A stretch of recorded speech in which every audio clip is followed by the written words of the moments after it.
আমনে পোলার কি হয়? আমি পোলার চাচা। চাচা মানে পোলার মা বাবা কেউ আয় নাই? কি কম দুঃখের কথা বেয়াই, এ পোলার যখন ছোট সেকাল হইতে এ পোলার কেউ নাই। এ পোলা মানুষ এখানে ওখানে। এ পোলার যেকালে 8 বছর বয়স সেইকালে আমাগো এলাকার মিতালি, দীপালি, পূর্ণিমা, চিনি আরে লইয়ে যাওয়া বাজাই ছেলে। মিতালি দীপালি এরা কেরা? আরে ওই যে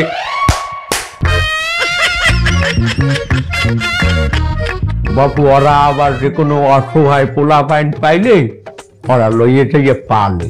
তার অরে যেকালে লইয়ে যায় ও বাজাইতে আমি চিন্তা হলাম আমিও তো বিবাহ করি নাই ও বেন। আমি চিন্তা করলাম অরে আমার দ্বারে রাখতে দিই, আমি ওরে বড় করবো কাঁদিয়ে পুষা। তাতে আরে অবদারে গনে আমি রাখলাম। কিন্তু কি কমু বেন দুঃখের কথা, এ পোলারে আমি মোটে স্কুলে নিতেই পারি না। এ পোলাইতে কি পরিমাণ গাছটারা আসলে মনে করেন খুঁটির লোকে বাইন্ডে ওরে আমি ফিরেইতাম, ঘর লড়িয়ে যাইতে তো পোলা লড়ছে না। পোলাইয়ে তো বসলে আসলে ওরে পড়তে পাঠাইলে কি হচ্ছে বই খাতা বেচছে দিতে, বই খাতা বেচছে মার্বেল খেলাইতে, আর কি হচ্ছে কাগজ টোয়াইতে পোলা বাইন্ডের লাগে বলছেন কতটা ভালো আছে পোলায়। তাতে আরে এ পোলার কিন্তু আমি অনেক কষ্টে পড়ালেখা করাইছি। তাতে আরে পোলায় এখন মাস্টার্স পাস করছে। পোলায় চাকরি এখনো পায় নাই, হেজি নেওয়ায় রিস্ক চালায়। এ পোলায় তো ভার্সিটিতেও বৃত্তি পাইছে। কি বৃত্তি পাও নাই? ওই কলার মধ্যে শিপ পাইছে। হাই হাই হেই এই পোলায় যে আপনার মাইয়ে লইয়া এখানে ওখানে টাক খায়, আমি কত কইছি মাইয়েটা আমারে দেহা, এ পোলা দেহাইবেই না, কয় না বেগানা পুরুষের দ্বারে আমার বউ দেহাবো না।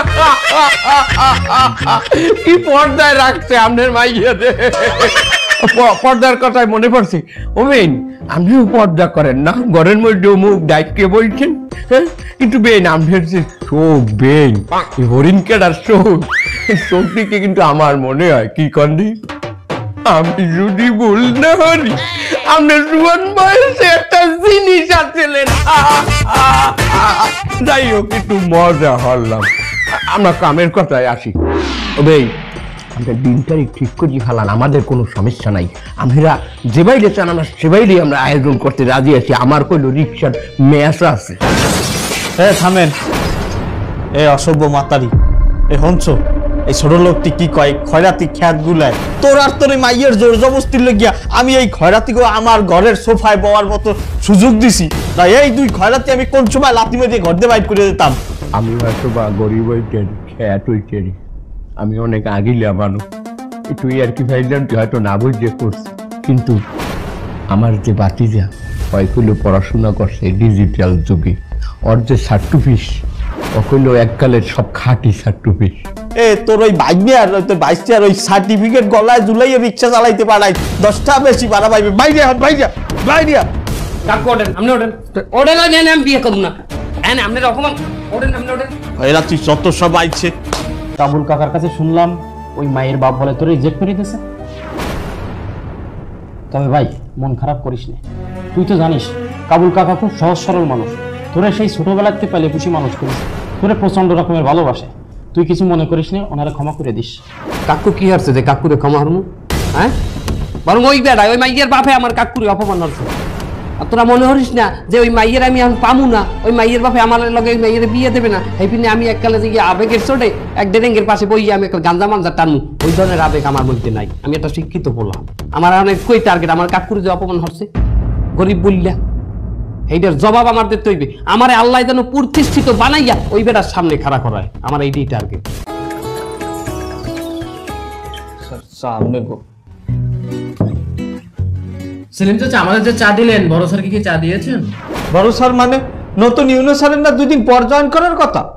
আপনি জানেন না আমাদের যে নতুন ইউনো স্যার সে কাজের বিষয়ে খুব সিরিয়াস আর খুব সেন্সিটিভ, এই জন্য সে তার নির্দিষ্ট সময়ের 2 দিন আগে এসে জয়েন করছে। অফিসের সব লোক জানে, আর আপনি জানেন না। আপনি দ্রুত গিয়ে স্যারের সাথে দেখা করে আসেন। যান। আমি এখনই যাইতে এসেছি, স্যারের লগে দেখা করি। স্যার আসসালামু আলাইকুম। স্যার আমার আইতে একটু দেরি হয়ে গেছে, যার জন্য এবার তুই এই না হলো কি? হ্যাঁ, তুই এই আমার ছাড়ের অফিসে হলো কি? এতদিন আমারে জ্বালাইছো, আমার মাইয়ারে জ্বালাইছো, এত হয় নাই?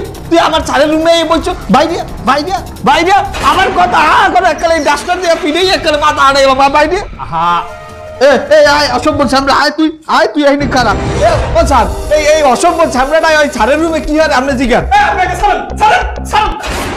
এনাকে চেনেন আপনি? ইনি আমাদের নতুন ইউনো স্যার। হাত ছাড়ুন, ছাড়ুন, হাত ছাড়ুন আগে। স্যার, সে না চিনে আপনার কলারে হাত দিয়েছে স্যার। প্লিজ স্যার, আপনি তাকে ক্ষমা করে দেন, মুরব্বী মানুষ স্যার, প্লিজ। ছেড়ে দেন, আপনি যান, আপনার কাজ করেন, আপনাদের কাজ করেন। স্যার স্যার আমার ভুল হয়ে গেছে, আমার ক্ষমা করে দেন স্যার। আঙ্কেল, আপনার মাপ চাওয়া লাগবে না, আপনি যে আপনার ভুল বুঝতে পারছেন এতটুকুই যথেষ্ট। শোনেন, আপনি তো একসময় মানুষকে মানুষ বললে গণ্য করতেন না, আর আমি তো একটা শিক্ষিত ছেলে ছিলাম, আপনি তো আমারে গড়লেনই না। কিন্তু দেখেন, আজকে আমি বিসিএস পাস করেছি, তারপরে এই চাকরি করতে আছি, এখানে জয়েন করছি ইউনে হিসেবে। স্যার এখন আমার মাইয়ারে আপনার লগে বিয়ে দিতে কোনো আপত্তি নেই স্যার, আপনি আমার মাইয়ারে বিয়ে করতেন স্যার। আরে আমি বিসিএস পাস করার 2 মাস আগেই বিয়ে করছি। আপনি কি কইতে আছেন? আপনার বাসা দিয়া যেদিন কাকু আর আমি অপমানিত হয়ে চলে আসলাম, এরপরেও কিন্তু আমি 6 মাস রিক্সাই চালাইছি, কিন্তু রিক্সায় কোনো আয় বরকত পাইনি। এরপর চাকরিও খুঁজছি, কোনো চাকরিও পাই নাই। যে আর আমার কাকু আমার ডাইকে একটা সমাধান দিলে। কি সমাধান? কাকু কইলো, বেটা তোর তো আয় বরকত নাই, তুই চাকরিও পাও না, রিক্সা চালাইও তোর কোনো কিছু হইতেছে না, তুই এক কাম কর, তুই শিক্ষিত মানুষ, তুই বিয়ে করছি। হেলা আমি বললাম, কাকু বিয়ে করলে আবার বউরে খাওয়াইবে কিনা? আমি নিজেই তো বেকার। কাকু কইলো, দেখ বেটা, বউরে খাওয়াইবে, বউ খাওয়ানোর মালিক তো আল্লাহ তাআলা, রিজিকের মালিক আল্লাহ তাআলা। এমন হইতে পারে তুই তোর বউরে বিয়ে করার পর ওই বউর রিজিক হয়তো তোর চাইও ডবল, সেই ডবল রিজিক আবার তোর মাধ্যমেই আয় হইবে, তোর মাধ্যমেই আসবে। আলহামদুলিল্লাহ, কাকুর ওই কথা আল্লাহ তাআলা কবুল করছে। হয়তো আমার স্ত্রীর রিজিক এত বেশি ছিল, যার কারণে এই যে আমি বিসিএস পাস করছি, ইউএনের চাকরি পাইছি। স্যার আমি আমার ভুল বুঝতে পারছি, দোয়া করি স্যার আপনি ভালো থাকেন, আর পারলে আমারে মাফ করে দিয়ে। नए हो तो यार सब्सक्राइब करो, वो जो लाल वाला बटन है उसके साथ मैरी गो राउंड खेलो या फिर टीपी टीपी टैप, मुझे नहीं पता, बस क्लिक हो जाना चाहिए।